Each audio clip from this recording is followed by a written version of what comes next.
नाम मरियम ताहिर है। आज 22 मई बरोज सोमवार श्रीनगर में होने वाली G20 कॉन्फ्रेंस क्या है?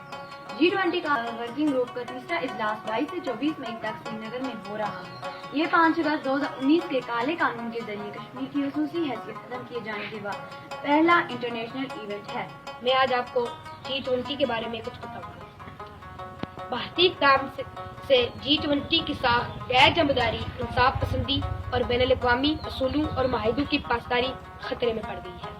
हम भारत के इस इक़दाम की मज़म्मत करते हैं और हर फोरम पर मसला कश्मीर को उजागर करते रहेंगे। G20 ममालिक की एक कॉन्फ्रेंस जो है वो श्रीनगर में रखी है, और श्रीनगर जो है वो एक डिस्प्यूटेड एरिया है, जहाँ पे अगरचे वो दुनिया को बताना चाह रहा है कि कश्मीरी लोग बड़े मुतमईन हैं हिंदुस्तान के साथ, मगर दूसरी तरफ पूरे हिंदुस्तान के लोगों को भी और दुनिया को भी ये पता है कि कश्मीर का हर बच्चा तब तक सुख की सांस नहीं लेगा जब तक वो हिंदू बनिए को कश्मीर से बाहर नहीं करेगा। मैं इस मौके पे न सिर्फ हिंदुस्तान की बल्कि उन ममालिक की भी मजम्मत करता हूँ जो इंसानी हुकूक के चैम्पियन बने हुए हैं, और वहाँ पे उनको कश्मीर में 9 लाख से ज़ायद फौज की पैरे में हर कश्मीरी है इस वक्त। तो उस कॉन्फ्रेंस में शिरकत करने के लिए वहाँ पे गए।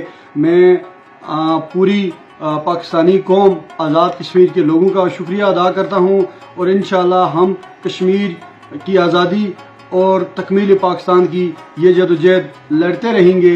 हिंदुस्तान अगर वो ये समझता है कि कश्मीरी उसके साथ हैं, तो वो कश्मीरियों को, ये जो G20 के ममालिक के वहाँ पे वफूद हैं, इन्हीं को आम कश्मीरी से खुल के बात करने की बात करने दी जाए।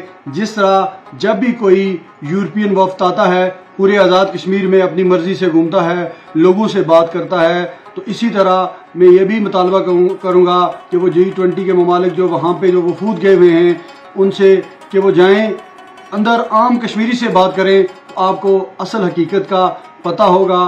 और भारत के लिए यही पैगाम है कि हर कश्मीरी अपने खून का आखिरी कतरा जब तक आज़ादी हासिल नहीं होगी हिंदुस्तान से, वो देता रहेगा, और तकमील पाकिस्तान की ये जदोजहद इंशाअल्लाह जारी रहेगी।